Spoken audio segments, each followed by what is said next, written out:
I was thinking about how important it is to not give your power away by letting people who don't deserve it have too much focus when you retell stories. So to explain what I mean, last month I had to switch oncology offices. Correction, I didn't have to, but God made it very clear that I needed to. I had a terrible surgical experience with getting my chemo port put in. The very next day, I dealt with a Karen who was a nurse practitioner at the office who I've never had an interaction with anybody in a medical setting as awful and confusing as I've had with that lady. But anywho, those two back-to-back days made me switch. It was clear, like those were two signs that it was time to go. And I was so traumatized by two terrible experiences that by the end of the weekend, I couldn't even retell the story anymore. And I was talking to a friend today and she was asking and just bringing up that experience. What I told my friend is that if I were to see that lady again, I would thank her for letting God use her. You know why? Because her behavior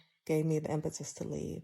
And my friend pointed out that that's powerful, that I'm not giving that woman more energy or making her kind of the main character of my story when the was barely an extra. So yeah, she had lines. So she would have got her SAG card, but she ain't part of my story. Anywho, don't give people too much power. Even when they've hurt you or traumatized you, you gotta be real careful about how you talk about them. Don't give them too much space because, yeah, she was hurtful and she was awful and she was racist. However, that needed to happen in order for me to switch to a better facility, to a better doctors, to a better office. So she was part of my journey. She don't deserve no kudos, practically, but she was the impetus. And if I were to keep dwelling on how she hurt me and all the terrible microaggressions I experienced in my interaction with her, I wouldn't be able to move past that experience to actually take action that's going to benefit me.